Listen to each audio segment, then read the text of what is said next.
y a todos. Quería darles la bienvenida a estas jornadas, como dijeron, integrativas de anatomía y biomecánica.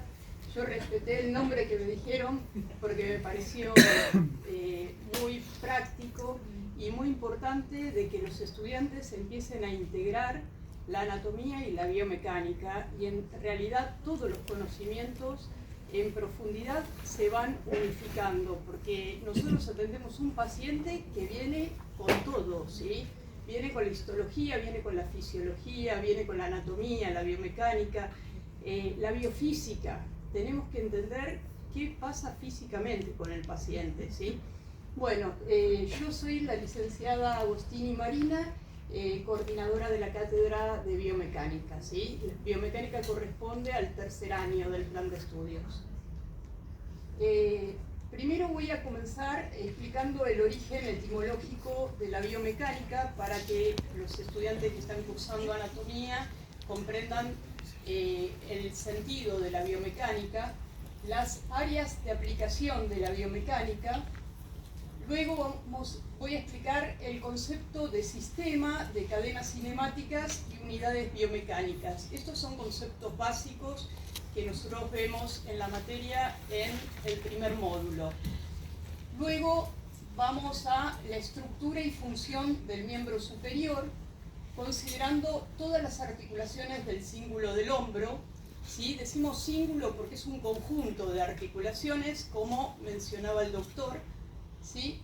Las articulaciones, nos vamos a centrar en el análisis de la articulación escapulohumeral y escapulotorácica, considerando el ritmo escapulohumeral, que es fundamental para la movilidad de las mismas, y realizando un análisis biomecánico básico para que podamos seguir el análisis posterior.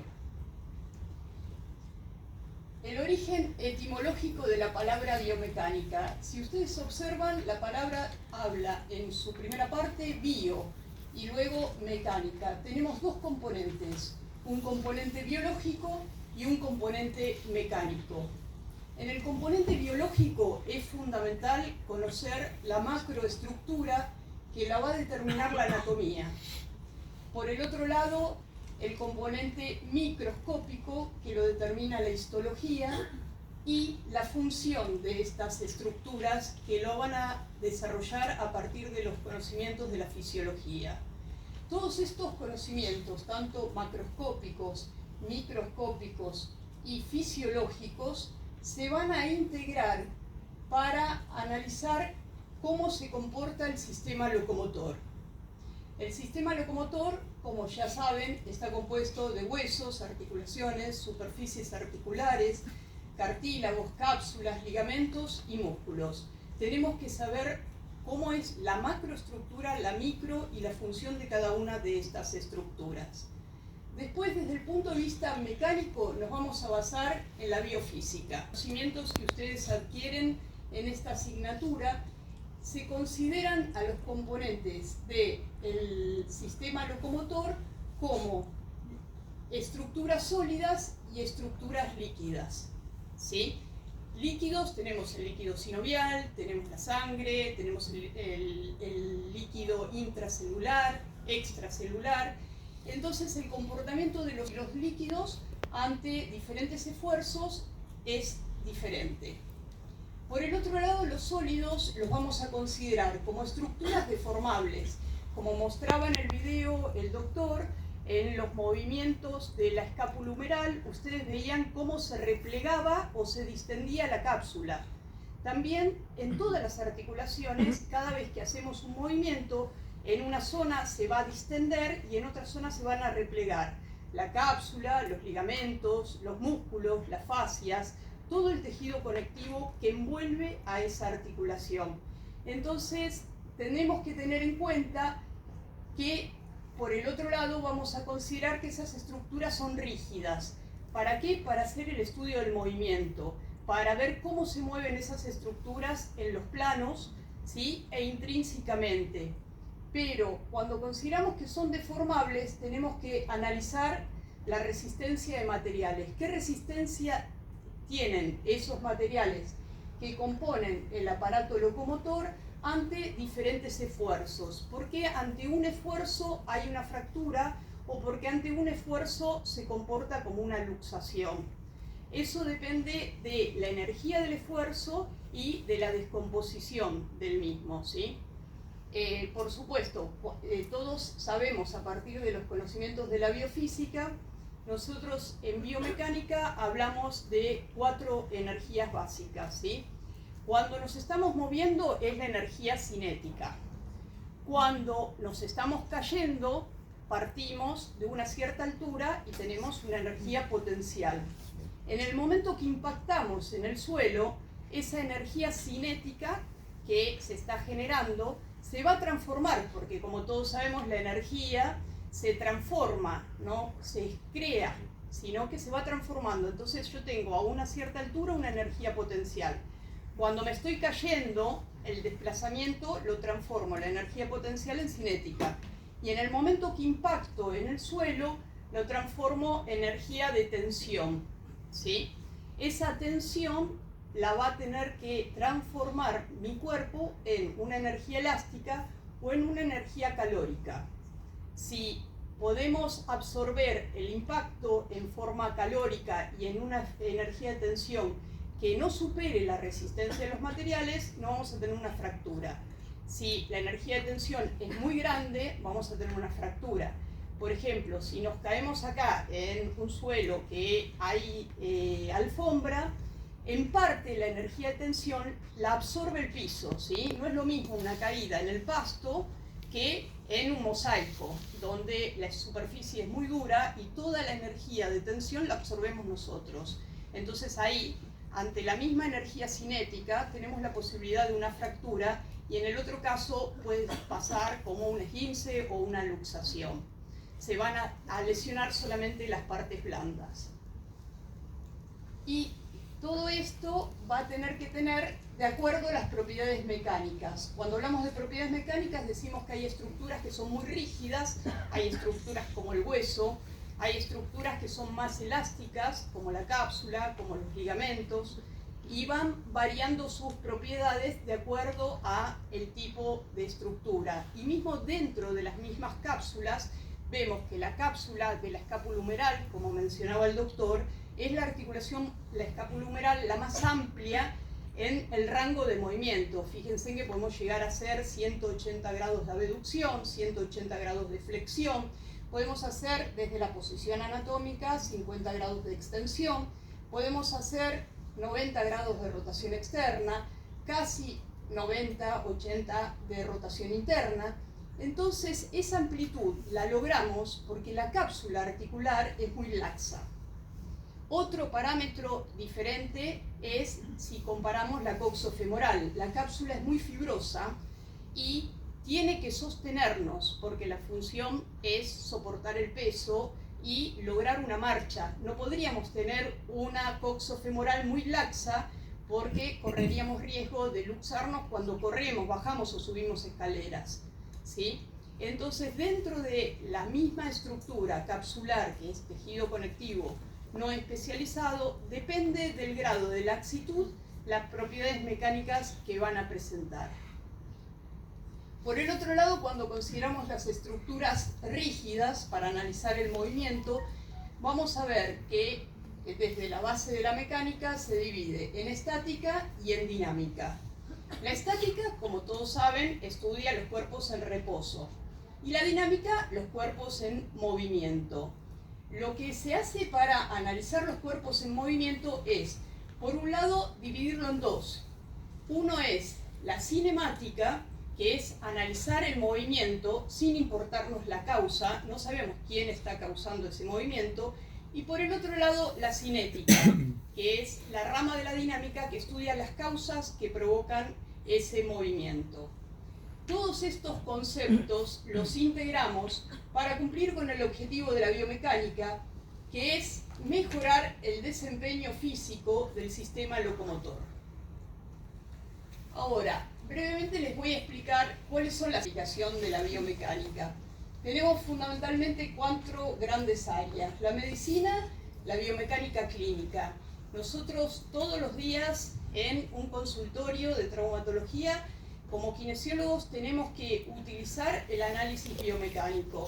Cuando el paciente realiza un movimiento, y por supuesto que si viene a nuestra consulta es porque alguna disfunción o alteración tiene ese movimiento, tenemos que analizar cuáles son las estructuras que están alteradas, tanto en un movimiento de la escápula humeral o en la marcha o en su postura. Y en base al análisis de las estructuras y de la función vamos a determinar qué estructuras son las que están alteradas. Por el otro lado, el área de aplicación sería la ingeniería, la bioingeniería. Los bioingenieros utilizan los estudios de la biomecánica para el diseño de prótesis, de órtesis y de toda la aparatología que analice el movimiento humano. Otra de las áreas fundamentales es el deporte, ¿sí? El deporte, la biomecánica, sirve para analizar la técnica deportiva, para hacerlo en forma correcta, porque si nosotros hacemos, por ejemplo, un revés de tenis, haciendo una extensión de muñeca, no es una técnica correcta y vamos a provocar una epicondilitis, ¿sí? Vamos a generar una tensión de los extensores de muñeca. ¿Qué es lo que pasa con los jugadores amateur? Por supuesto que la gente que tiene una buena técnica son los deportistas entrenados. Ellos van a mantener la muñeca en una posición neutra. Si nosotros hacemos malos gestos deportivos, las estructuras se van a alterar. Y por el otro lado, en el área del deporte, se utiliza la biomecánica para el diseño del calzado, ¿sí? De la indumentaria, del equipamiento. Todo es un análisis biomecánico para que una pelota pique a una determinada velocidad, o no es el mismo calzado que usamos para caminar en el césped o si jugamos papi fútbol en un piso duro, ¿sí? El calzado va variando y va variando según el impacto que va a recibir nuestras estructuras. Por el otro lado, la última área es la laboral, y ahí hablamos del ámbito de la ergonomía, que es la aplicación de la biomecánica para lograr que el individuo que está trabajando realice gestos y movimientos correctos y no se lesione. Por ejemplo, si es un operario y tiene que levantar cargas, se le enseñará cómo hacerlo para no lesionar las estructuras del raquis, no provocar lo que todos conocemos como hernia discal, ¿sí? Si una persona hace un trabajo de oficina y está 10 horas sentado, bueno, nosotros como kinesiólogos le tenemos que enseñar la atención primaria de la salud, prevenir malas posturas que a la larga van a provocar alteraciones en el aparato locomotor. El sistema locomotor, ¿sí? El sistema locomotor nosotros lo tomamos como una integridad. Eso es un sistema, ¿sí? No es el conjunto de elementos, sino la interacción de esos elementos para cumplir una función. Y lo dividimos en subsistemas que son las cadenas cinemáticas. Hablamos de que el aparato locomotor, desde el punto de vista biomecánico, tiene 5 cadenas cinemáticas. La primera es la cadena que representa la cadena cinemática axil, de eje, cabeza, cuello y tronco. Las otras son las cadenas cinemáticas de los miembros superiores, que hoy vamos a desarrollar, y las otras dos son las cadenas cinemáticas de los miembros inferiores. A simple vista, cuando ustedes ven las estructuras óseas, las estructuras articulares, difieren completamente las cadenas cinemáticas del miembro superior con las de los miembros inferiores. Lo que pasa es que nosotros en la evolución filogenética, que es la evolución de la especie, venimos de la cuadrupedia. Si comparamos en un cuadrúpedo, en un gato, en un perro, los miembros anteriores y posteriores tienen dimensiones semejantes, pero si comparamos en un ser humano, las dimensiones del miembro superior no tienen relación con las dimensiones del miembro inferior, ya que el miembro inferior, la cadena cinemática del miembro inferior, está adaptada a soportar nuestro peso y al realizar la marcha. En cambio, el miembro superior, su función básica es la aprehensión, la toma de objetos. Y si tendríamos huesos muy pesados, gastaríamos mucha energía para poder mover nuestros miembros superiores. Entonces hay toda una adaptación estructura-función que fue evolucionando desde el punto de vista filogenética con la especie. Por el otro lado, ¿por qué decimos que son cadenas? Porque hay eslabones óseos que interactúan y una cadena interviene en todas las unidades biomecánicas, que serían básicamente las estructuras que generan ese movimiento. Nosotros tenemos, como toda cadena, compuesta de eslabones óseos y lo que consideramos unidades biomecánicas. En el caso del miembro superior, consideramos eslabón óseo, la cintura escapular, eslabón óseo, el brazo, eslabón óseo, el antebrazo y la mano. Y unidades biomecánicas van a ser las que unen esos eslabones, el cíngulo del hombro, el codo, la muñeca y así sucesivamente dentro de la mano. Pero unidad biomecánica es más que una articulación, ¿sí?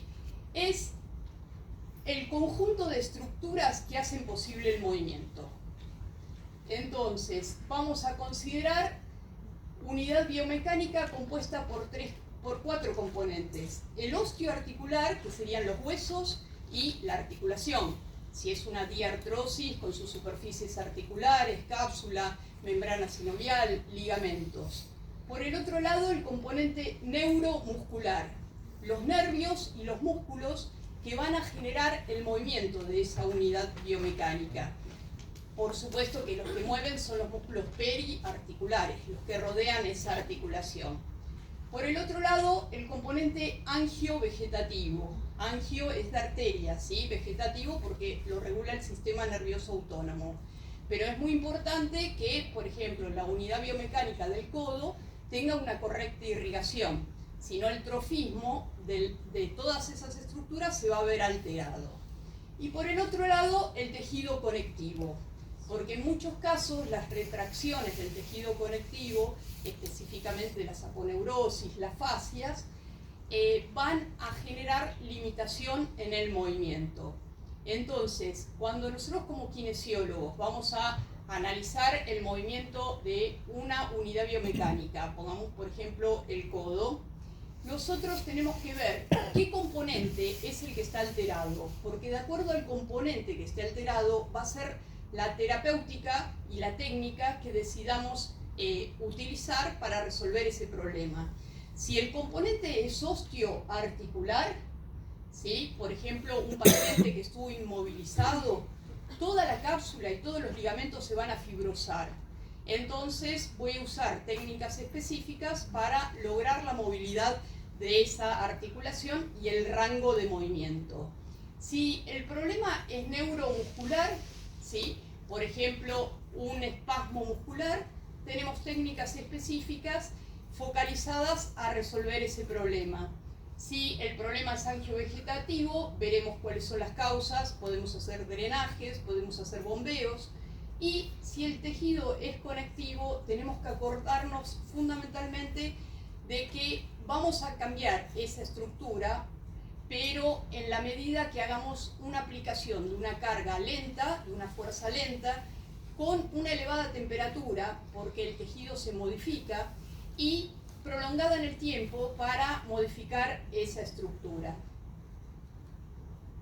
Bueno, ahora vamos con estos conceptos básicos de la biomecánica, nos vamos a adentrar en la biomecánica del miembro superior o de la cadena cinemática del miembro superior.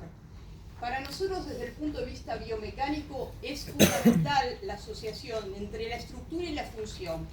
La estructura nos dice qué función está cumpliendo. Entonces, si nosotros vemos la estructura y la función del miembro superior, observamos el cíngulo del hombro. La función que va a tener es esta, chicos, es ubicar la mano en cualquier punto del espacio.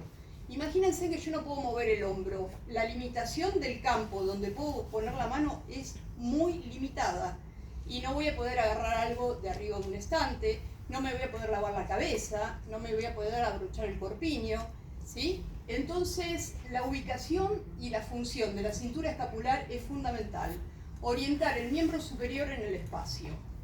Por el otro lado, el codo, la función que tiene, ¿cuál es? Aproximar y alejar el órgano efector que es la mano y invertir la posición de la mano. Porque si yo no puedo invertir la posición de la mano, no puedo agarrar el control. No podemos agarrar nada. Imagínense que nos queda la mano ahí en supinación. ¿Cómo hacemos la prensión de un objeto? Es prácticamente imposible. Entonces, el codo tiene esa función, aproximar y alejar de la línea media e invertir la posición de la mano. Y por el otro lado, el órgano efector del miembro superior, que es la mano, que es el que va a hacer la prensión de los objetos.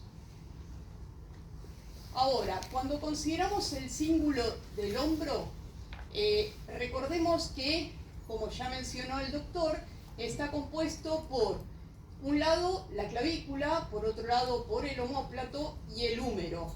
Y ahí tenemos un conjunto de articulaciones, por eso hablamos de cíngulo. Cíngulo es el conjunto de articulaciones. Y para que yo llegue a hacer una abducción de 180 grados, tienen que intervenir todas, ¿sí? Ahora, luego vamos a ver en cada grado de rango articular cómo va variando la intervención de las mismas. Y mismo siéntanlo ustedes con su cuerpo. Ahora lo vamos a llevar a la práctica. Nosotros mencionamos que en el cíngulo del hombro, en realidad tenemos, desde el punto de vista biomecánico, consideramos 6 articulaciones. Le agregamos una a la que dijo el doctor. Entonces, acá fíjense en el rango articular que podemos hacer en los 3 planos, a través del cíngulo del hombro. Entonces, cuando un paciente viene con un problema en el hombro, es algo importante y relevante porque no se va a poder hacer ni actividades de la vida diaria que son como vestirse, higienizarse, no puede lavarse la cabeza, no puede abrocharse un corpiño. Es una articulación que invalida en gran medida los movimientos del miembro superior. El complejo articular del hombro, como les mencioné, tiene sesiones desde el punto de vista biomecánico. Consideramos 3 articulaciones verdaderas, ¿sí?, que, como ya mencionó el doctor, son la esternocosto o condroclavicular, la acromioclavicular y la escapulohumeral, que son las 3 diartrosis, ¿sí? Entonces, ahí tenemos las 3 articulaciones verdaderas, la esternocostoclavicular, la acromioclavicular y la escapulohumeral. Por el otro lado, hablamos de 3 articulaciones falsas o pseudoarticulaciones, porque no son diartrosis, ¿sí? Estas van a ser, por un lado, como mencionó anteriormente, la escapulotorácica, la unión de la escápula con el tórax. Por el otro lado, la subacromial, que queda entre la cabeza del húmero, el espacio que queda entre la cabeza del húmero y la cara inferior del acromion. Ahí se va a alojar, ¿sí?, fundamentalmente el tendón del supraespinoso, y para evitar la fricción con la cara superior del acromion tenemos una bolsa serosa. Las bolsas serosas tienen la función de, como ya mencionaron, de evitar la fricción de estas estructuras. Y por el otro lado agregamos una 6ª articulación a la descripción del doctor, que sería la coracoclavicular, porque la consideramos una sindesmosis.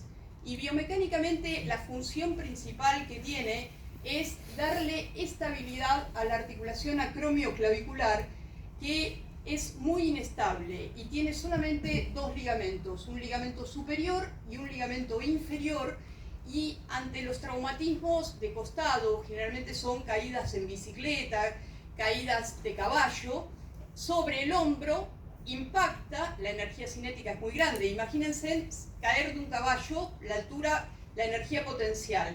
Cuando en el momento de la caída se incrementa la energía, en el momento del impacto, la energía de tensión va a producir o una luxación, ¿sí?, o una fractura.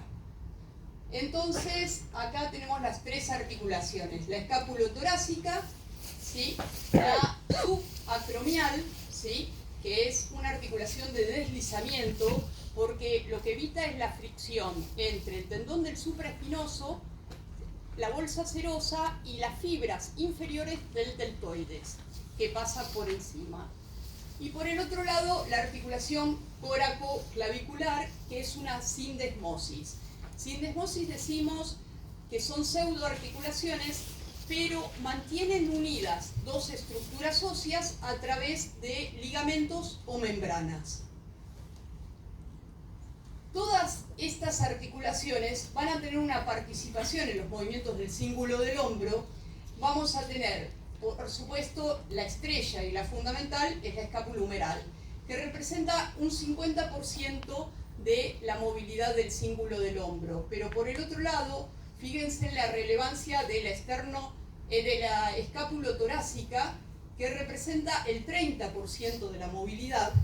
Pero si no tenemos una buena movilidad en la acromioclavicular y en la esternocondroclavicular, ahí también se va a ver limitado el cíngulo del hombro.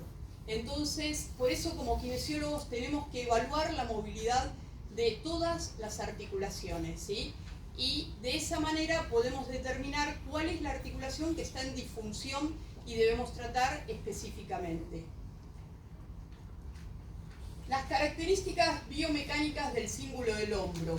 Por un lado, tiene 3 grados de movilidad, ¿sí? Nosotros desde el punto de vista biomecánico consideramos grados de movilidad en cuanto a la cantidad de planos en que se mueve. Tenemos la escápula humeral, que como todos sabemos se mueve en el plano sagital, hace flexo-extensión, en el plano frontal abducción-aducción, y en el plano horizontal o transversal hace rotación interna y externa. La acromioclavicular y la esternocostoclavicular, si bien la acromioclavicular es una artrodia y la esternocostoclavicular es un encaje recíproco, en realidad consideramos que se mueve en 3 planos, porque ambas tienen meniscos, ¿sí?, intraarticulares, y esos meniscos les permiten rotar. Entonces, como decimos en un encaje recíproco, sería como que nos montamos arriba del caballo. Entonces yo puedo ir hacia adelante, hacia atrás y hacia los lados, pero no podría rotar, porque me tendría que desencajar, tendría que luxar las superficies. Pero al tener un menisco intraarticular y un menisco intraarticular, la acromioclavicular, permite un movimiento de rotación. Por supuesto que si yo les digo a todos ustedes, roten la clavícula para adelante y para atrás, ustedes me van a decir que no se puede, y es real. Pero sí se da una rotación conjunta automática e involuntaria. Si ustedes se palpan, pálpense todos la cara superior de la clavícula, que es bien superficial, y realicen un movimiento de flexión de 180 grados, así lo pueden palpar bien, y a partir de ahí lleven a una extensión. ¿Sienten la rotación de la clavícula? Cuando hacemos una flexión, rota hacia atrás, y cuando hacemos una extensión, hacia adelante. Cuando hacemos una abducción, sin golpear al compañero de al lado, hacemos una rotación posterior. Y cuando hacemos una aducción, hacemos una rotación anterior. Esas rotaciones limitan la movilidad del cíngulo del hombro. Siempre cuando explico esto me recuerdo de un paciente, un señor mayor que había llevado al nieto a la escuela, y cuando el nieto baja por la puerta de atrás, giró el hombro para cerrar la puerta el seguro. Resultó que si gira para atrás, ¿hacia dónde rotó la clavícula? Hacia adelante. Bueno, él, ¿qué movimientos no podía hacer? Extender podía, porque va para adelante. Y después, ¿qué otro movimiento? La aducción va para adelante. Pero ¿qué tenía que hacer para extender o para abducir? Tenía que rotar la clavícula para atrás. Esos movimientos no los podía hacer, ¿sí? Entonces siempre partamos preguntándole al paciente qué movimientos puede. Y entonces ahí podemos ir deduciendo qué estructuras están comprometidas, ¿sí? Si él podía hacer una extensión y podía hacer una aducción, no tenía problema para rotar para atrás, pero no podía hacer flexión ni abducción. Y eso nos indicaba que había quedado en una posición de rotación anterior la clavícula. Bueno, y por eso decimos que tiene 3 grados de movilidad, sumada a la disculpen, ahí vamos de nuevo. Sumada a la movilidad de la escápulo-torácica. La escápula se mueve en los 3 planos y ahora lo vamos a ver. Entonces fíjense que ahí, entre 4 articulaciones, ya sumamos 12 grados de movilidad de movimientos. Por el otro lado, otra de las características es la gran incongruencia articular, que es lo que lo hace más móvil a la escápula humeral específicamente. Hay una discordancia de las superficies de contacto y pequeñas superficies. Si nosotros analizamos la cavidad glenoidea, la represento con la mano, y lo ven hasta atrás, es muy plana. Y el húmero, como dijo el doctor, representa 1/3 de esfera. Es muy convexa. Esto implica que tienen pocos puntos de contacto. Y al tener pocos puntos de contacto, puede tener más movilidad.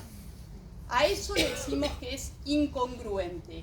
Por ejemplo, si comparamos con la coxofemoral, es muy cóncava y la cabeza del fémur es muy convexa.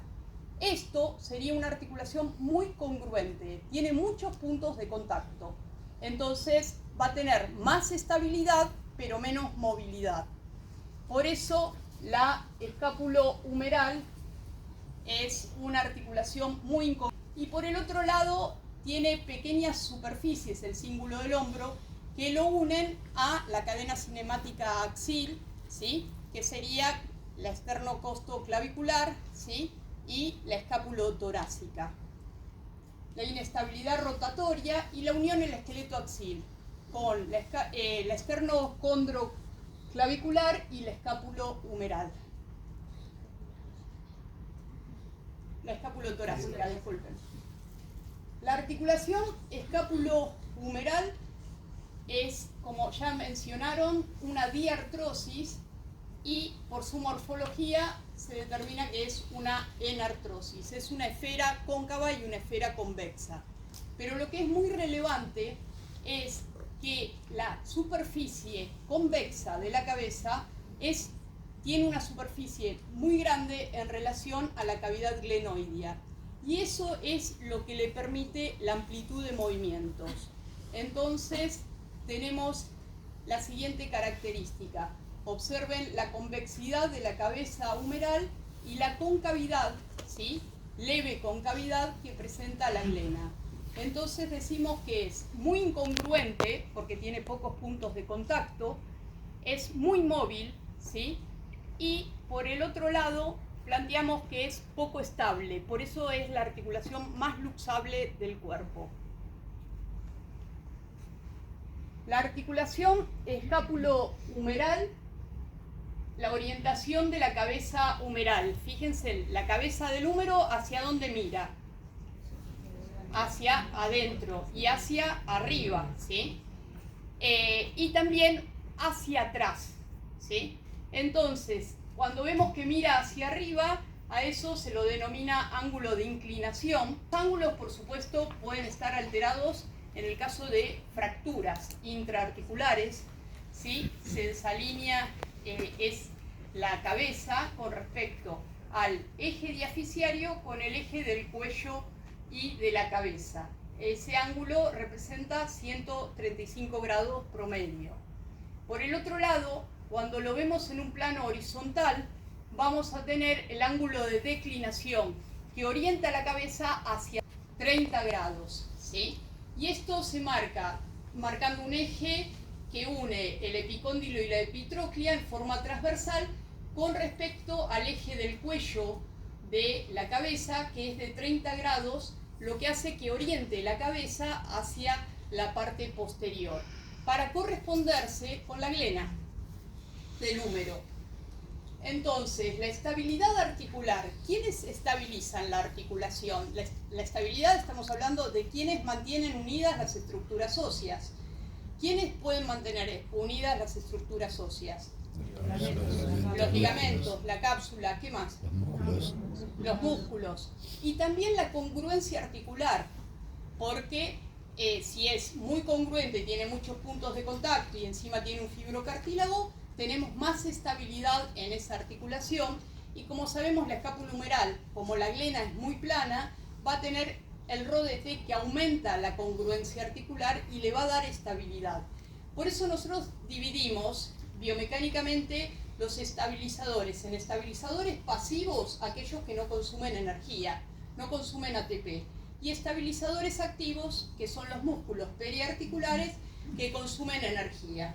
Entonces, los estabilizadores pasivos, como ustedes mencionaron, es, por un lado, la congruencia de las superficies articulares, por el otro lado, la cápsula, pero recuerden que la cápsula genera una presión negativa, actúa como una ventosa, manteniendo el contacto de las superficies articulares.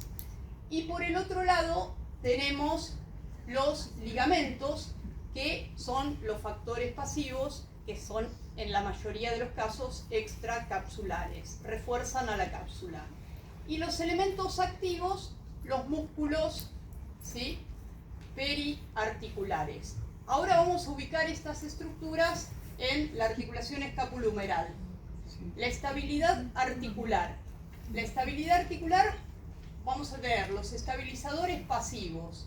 Fijemos cómo es la imagen, y ahí vemos las superficies articulares con el rodete glenoideo que aumenta los puntos de contacto y la estabilidad de la articulación. Por el otro lado tenemos la cápsula, que genera la presión negativa intracapsular, manteniendo unidas las superficies articulares. Miralles, que es un médico que ha escrito mucho sobre biomecánica, planteaba que habían hecho un análisis, habían colgado y le habían cortado todos los músculos y las superficies articulares seguían en contacto. Cortaron todos los ligamentos y las superficies articulares seguían en contacto. Rompieron la cápsula y ahí perdieron el contacto de las superficies, como para que se den cuenta la relevancia de la presión negativa que genera la cápsula. Y por el otro lado tenemos los otros factores pasivos que ustedes mencionaron, que son los ligamentos glenohumerales, coracohumeral, que van a estabilizar la articulación. Con respecto a los estabilizadores activos, como es una articulación muy incongruente y muy móvil, son múltiples los estabilizadores activos en la glenohumeral, pero los que están más próximos son estos. ¿Qué serían estos músculos? El manguito rotador. ¿Ven que forma como un mango rodeando? Por eso le dicen manguito. Y van a tener una acción rotadora, por eso se denomina manguito rotador. Por delante tenemos el subescapular. Por arriba, el supraespinoso. Por detrás, el infraespinoso. Y por último, tenemos al redondo menor. Fíjense intrínsecamente, si cortamos, ¿sí?, esta estructura, cómo se disponen en forma de manguito rodeando la cápsula. Por eso son los estabilizadores activos más intrínsecos que tiene la articulación, porque están en contacto con la cápsula. Pero fíjense en que hay dos zonas donde el manguito rotador no cubre la cápsula. Una por delante, ven que ahí tenemos, ese es el tendón de la porción larga del bíceps, ¿sí?, y el tendón del subescapular, que están reforzando la cápsula porque esta zona no está cubierta por estabilizadores activos, por músculos. A esa zona se la llama intervalo de los rotadores y es una zona más débil, ¿sí? Y por el otro lado, la zona inferior de la cápsula, que está reforzada por el ligamento más potente que tiene la glenohumeral, que son tres: el glenohumeral superior, medio e inferior. El ligamento glenohumeral inferior es muy fuerte, ¿sí?, y tiene una banda anterior y una banda posterior que evita de alguna manera la subluxación de la cabeza hacia abajo.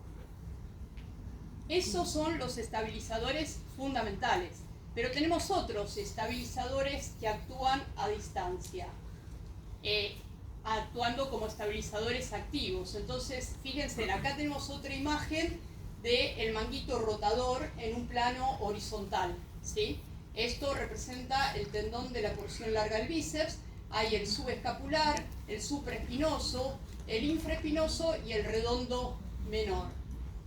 Acá, en una vista de un plano frontal posterior, observamos el supraespinoso, el infraespinoso y el redondo menor. Luego, en un plano frontal anterior, observan este músculo que es el subescapular, la porción larga del bíceps y el supraespinoso.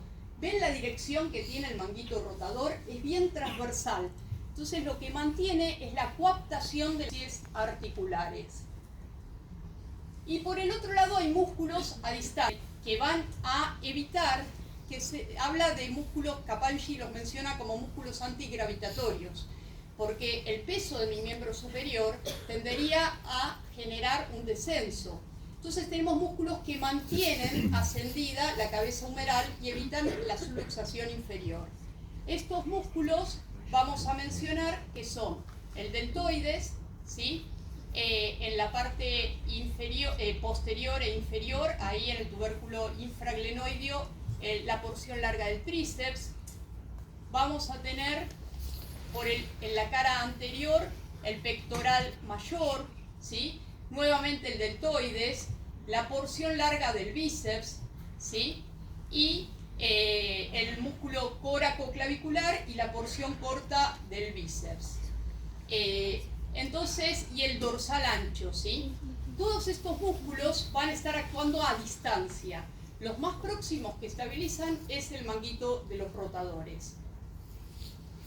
La articulación escapulohumeral tiene, como ya mencionaron, movimientos planos y ejes, ¿sí? Ahí observamos, ¿qué eje sería?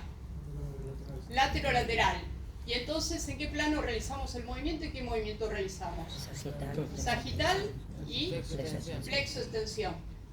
Bárbaro. Ahí tenemos los movimientos de flexo-extensión. Lo que es muy importante, anatómica y biomecánicamente, es tener en cuenta que todo lo que pase, todos los vientres musculares que pasen por delante del eje, van a ser músculos flexores. Y todos los músculos que pasen por detrás del eje van a ser músculos extensores. Y entonces, analizando estos conceptos, es muy fácil analizar la acción de un músculo, ¿sí?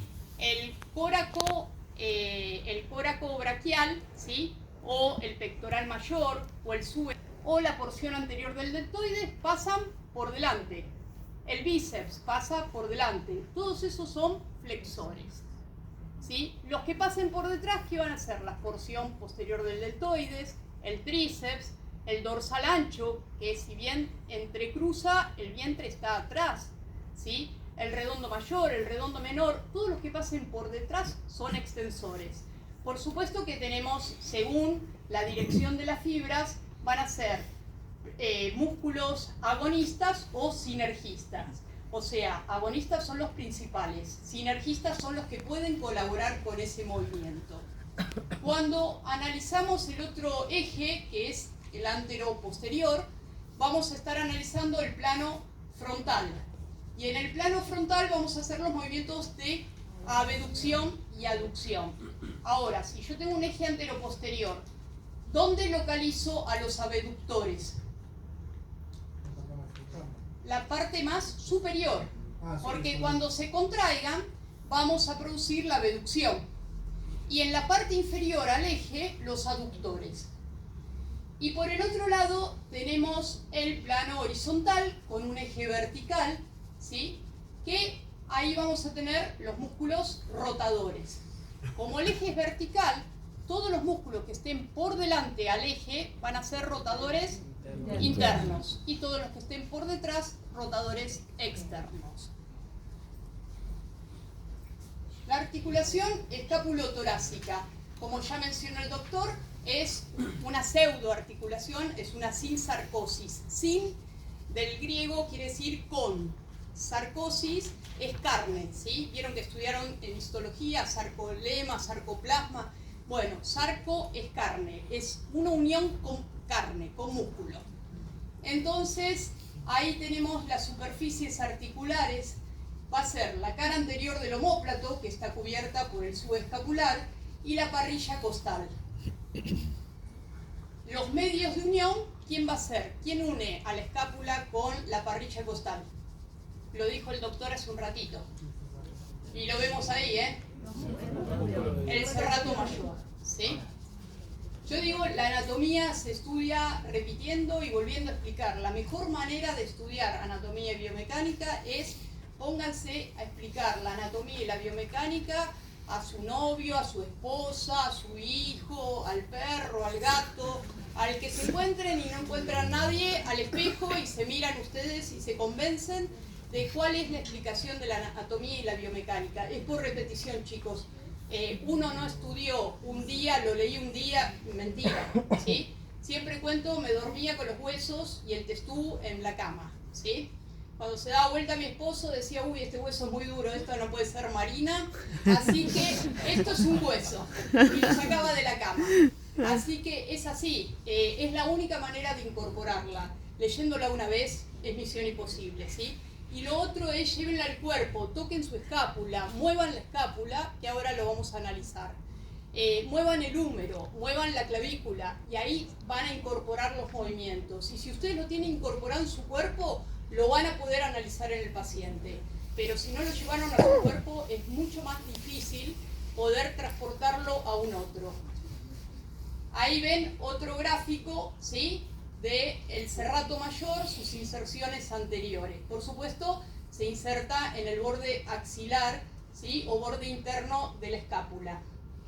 Ahora, podemos ver una vista de un plano frontal. Observamos que el borde espinal no está paralelo al raquis. Tiene una leve inclinación aproximadamente de 10 grados, que va a ayudar a aumentar la congruencia del escápulo humeral, porque imagínense, si estaría inclinada hacia abajo, ya a que se desplace la cabeza y se subluxe. Entonces, esa leve inclinación mantiene la congruencia en parte articular. Por el otro lado, si vemos en un plano horizontal, vamos a ver que la clavícula, el eje de la clavícula, que es esta recta, y el eje del omóplato forman un ángulo que se denomina cleido. Cleido por clavícula, escápula por la escápula. Ese ángulo es de aproximadamente 60 grados, ¿sí? En el caso de la escápula es muy importante porque si trazamos un eje en un plano frontal, la escápula está inclinada 30 grados, que va a concordar, nuevamente lo vamos a ver, con la inclinación, ¿sí?, de retroposición que tiene la cabeza. Acá observamos la articulación escapulotorácica horizontal y vemos los dos espacios que conforman la articulación, que nosotros como kinesiólogos a veces se generan adherencia, y cuando vemos que no se mueve bien esa escápula en un ritmo escapular, que lo vamos a observar ahora, tenemos que realizar maniobras manuales para despegar esos espacios. Entonces, por un lado tenemos el espacio, ¿sí?, tóraco-serrático entre el tórax y el serrato, que es representación, y el otro espacio que está con el número 1 es el homoserrático, entre la cara anterior de la escápula, que está cubierta por el subescapular, y la cara externa del serrato mayor. Esos son los dos espacios. Por ejemplo, si yo quiero abordar el espacio, ¿sí?, homoserrático, ¿sí?, abordar por el borde axilar. En cambio, si quiero abordar con mis manos el tóraco serrático, despegamos la escápula y lo abordamos por la parte posterior. Pero es fundamental los movimientos de la escápula. ¿Para qué? En realidad es para ubicar la glena en el espacio, chicos. Imagínense así. Si yo tengo la glena, ¿sí?, tengo la escápula, su cavidad glenoidea y el húmero, y yo quiero mover el húmero, va a llegar un momento que el húmero se va a luxar o no va a poder seguir moviéndose. Yo necesito sí o sí que se mueva la escápula para que siga el contacto de las superficies articulares y la escápula humeral pueda seguir todo su rango de movimiento. Por eso están íntimamente asociadas, ¿sí?, la articulación escapulotorácica con la escápulo-humeral. Es imposible que realicemos los movimientos de amplitud que realizamos si no hay un correcto movimiento de la escapulotorácica que ubique la cavidad glenoidea de acuerdo a la disposición que tome la cabeza del húmero.